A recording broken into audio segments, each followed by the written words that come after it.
Antes de começar esse vídeo, é importante que você verifique sua inscrição aqui no canal. Não esqueça de curtir e compartilhe esse conteúdo, se ele for relevante para você, para que ele possa chegar a mais pessoas. Eu sou Heloísa Galdino. E aí, vamos conversar? Essa semana, nós tivemos como saldo do debate público realizado nas redes sociais e nas plataformas de comunicação dois termos: isenção e posicionamento. Foram muitas as posições tomadas. Defensores, detratores, aquilo que a gente vê tão comum hoje. As praças públicas de alguns anos atrás, hoje são as arenas das redes sociais. Mas esse debate, ele diz muito sobre o Brasil atual. Afinal de contas, quando a gente fala em posicionamento, a gente está falando daquelas pessoas que utilizam as redes sociais, as plataformas de comunicação, para falar sobre situações da nossa vida social, da nossa realidade.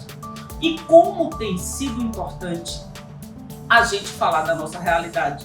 Afinal, a gente vive inclusive num momento em que verdade e inverdade, ou até mesmo o conceito novo de pós-verdade, que nada mais seria daquilo que de maneira comum chamam de fake news, está tão proliferado em nosso cotidiano. E mais, quando a gente fala em posicionamento, a gente está falando em algo que diz respeito a minorias.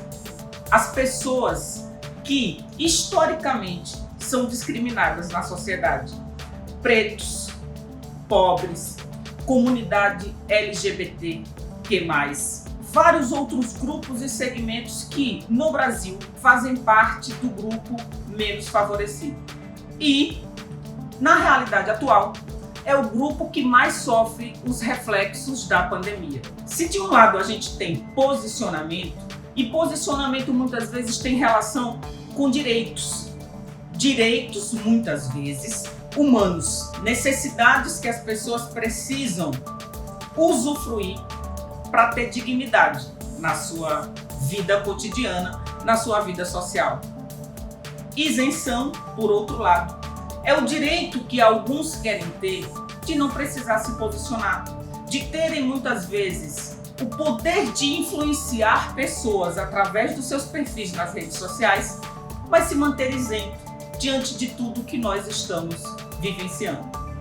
O ápice desse debate na arena das redes sociais foi o surgimento do termo delírio comunista, como se ele tivesse condições de explicar, ou melhor, como se ele fosse igual ao que a gente caracteriza como postura política da extrema-direita que hoje administra o Brasil. Não, gente, isso não tem relação.